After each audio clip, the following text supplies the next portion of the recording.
वालेकुम एवरीवन। तो आज हम देखेंगे अपना जो हमारा दूसरा टॉपिक था, हमारा फ्लूइड एंड इलेक्ट्रोलाइट इम्बैलेंस। हमने जो था वो कवर कर लिया था। अब हम देखेंगे इसमें जो फ्लूइड हमने अभी फ्लूइड का इम्बैलेंस हमने नहीं कवर किया है, इलेक्ट्रोलाइट का इम्बैलेंस हमने कवर कर लिया है। अब हम फ्लूइड इम्बैलेंस देखेंगे, ठीक है। तो अब हम देखेंगे फ्लूइड इम्बैलेंस क्या होता है। सबसे पहले फ्लूइड इम्बैलेंस को पढ़ने के लिए पहले हमें पता होना चाहिए फ्लूइड बैलेंस क्या होता है। तो fluid balance means that the required amount of water is present and proportioned among the compartments appropriately. हमारी बॉडी में जितना अमाउंट ऑफ वाटर रिक्वायर्ड है उतना अगर है और इक्वल अमाउंट में जहाँ जितना ज़रूरत है उसके हिसाब से है तो वो हमारा फ्लूइड क्या हो जाएगा, टोटली बैलेंस्ड हो जाएगा। वाटर इनटेक और वाटर आउटपुट बराबर होना चाहिए। मीन्स जितना आप पानी अंदर ले रहे हो उतना ही आपका पानी बाहर भी निकलना चाहिए फॉर बीइंग हेल्दी होने के लिए, ठीक है। तो पहले हम देखेंगे इनटेक ऑफ वाटर किस तरीके से होता है, फिर हम देखेंगे कैसे बाहर निकलता है पानी। तो सबसे पहले हम देखेंगे इनटेक ऑफ वाटर, ठीक है। तो सबसे पहले हमारा नॉर्मल 2500 ml पर डे हम पानी एक इंसान नॉर्मली लेता है। तो वो दो तरीके से लेता है, परफॉर्म्ड वाटर और मेटाबॉलिक वाटर। परफॉर्म्ड वाटर क्या होता है, जो पानी हमारा जो भी हम लिक्विड या सॉलिड फूड खा रहे हैं उसके थ्रू जो पानी जा रहा है वो अब आपका परफॉर्म्ड वाटर है। और जो बॉडी खुद प्रोड्यूस कर रही है, जो भी अंदर सेलुलर मेटाबॉलिज्म हो रहा है उसकी वजह से जो पानी हमारा डेवलप्ड हो रहा है, प्रोड्यूस हो रहा है, वो है होता है आपका मेटाबॉलिक वाटर। जो भी मेटाबॉलिज्म के थ्रू जब पानी प्रोड्यूस हो रहा है, तो ये 200 ml प्रोड्यूस होता है, ये आपका 2300 ml प्रोड्यूस होता है, ठीक है।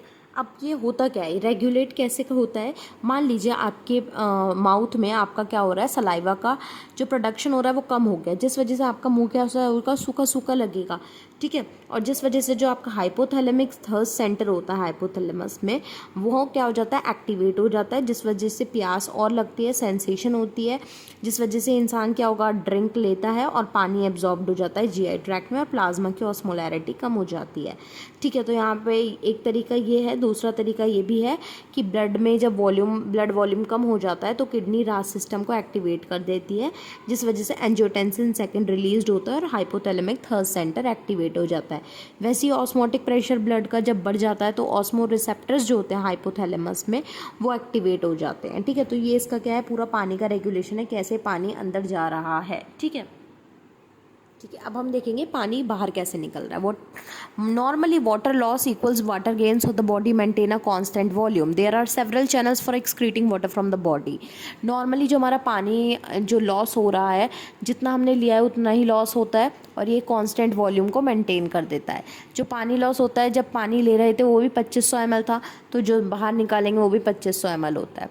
तो बाहर कैसे किस किस तरीके से निकल सकता है, किडनी के थ्रू निकलता है 1500 ml, ठीक है। लंग्स के थ्रू निकलता है 300 ml, स्किन के थ्रू निकलता है 500 ml और फीसेस के फॉर्म में निकलता है 200 ml पर डे। इतना पानी लॉस हो जाता है हमारी बॉडी से, ठीक है। और टोटल 2500 ml हो जाता है। अब देखते हैं रेगुलेशन ऑफ वाटर आउटपुट कौन रेगुलेट करता है पानी के बाहर निकलने को। जैसे हमने देखा अंदर कौन रेगुलेट कर रहा था, अब हम देखेंगे बाहर कौन रेगुलेट करेगा। Normally fluid loss adjusted by, mainly 3 लोग काम करते हैं इसमें, ADH, ANP, aldosterone. ADH anti diuretic hormone, ANP atrial natriuretic peptide and aldosterone hormone. ये आपके 3 हार्मोन्स हैं जो रिलीज होते हैं, जिस वजह से हमारा जो रेगुलेशन होता है पानी का आउटपुट वो प्रोड्यूस होता है।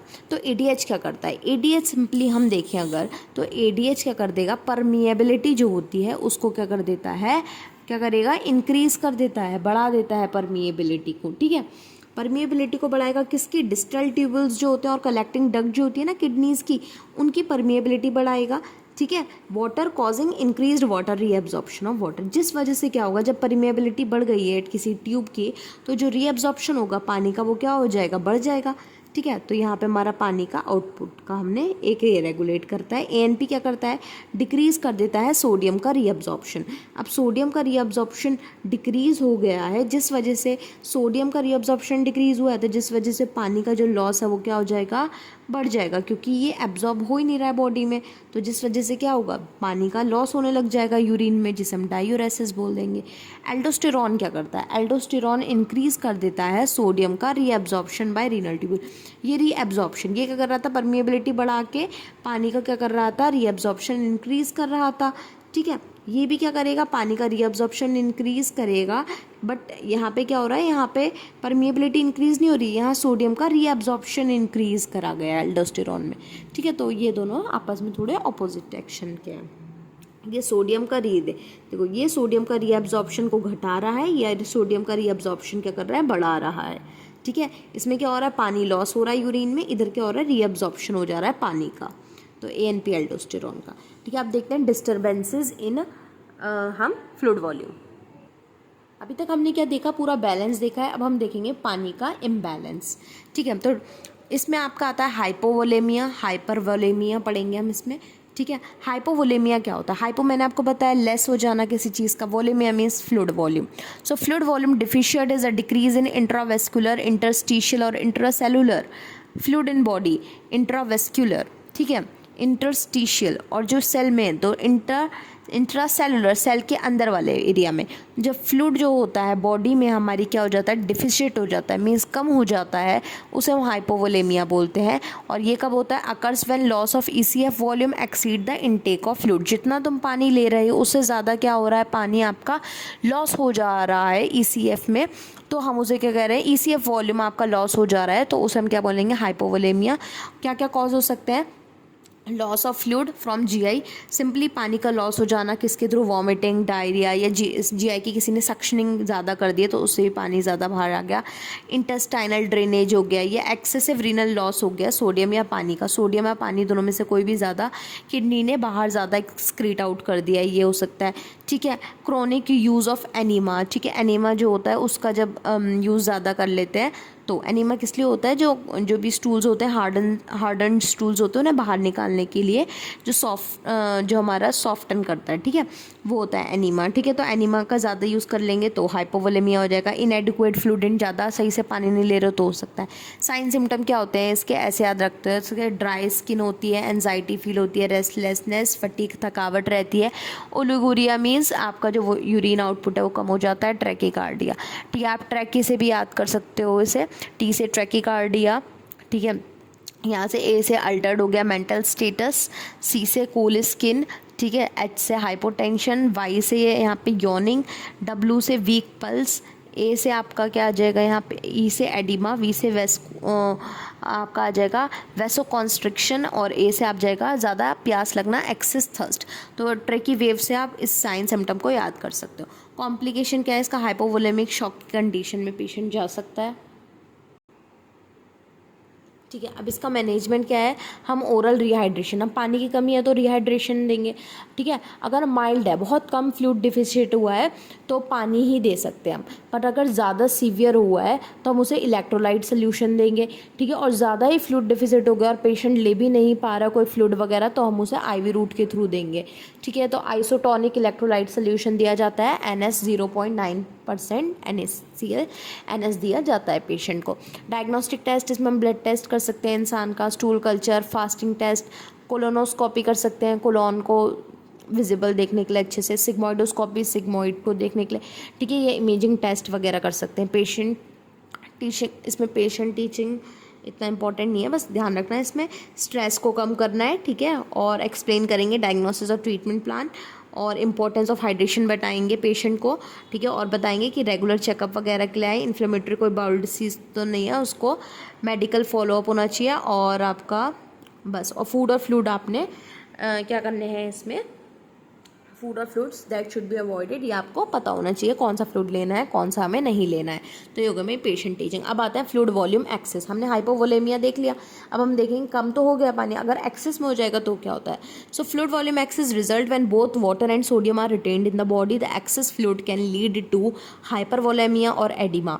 जब पानी ही ज़्यादा हमारी पानी या सोडियम दोनों में से कोई भी चीज़ हमारी बॉडी में ज़्यादा हो जाएगी तो वो क्या करेगा, फ्लूइड वॉल्यूम एक्सेस को रिलेट करता है, जिससे हम हाइपरवोलेमिया की कंडीशन देखने को मिल सकती है या एडिमा देखने को मिल लेता है, ठीक है। जब हमारा इंटरस्टिशियल फ्लूइड में ज़्यादा पानी भर जाता है तो वो एडिमा होता है।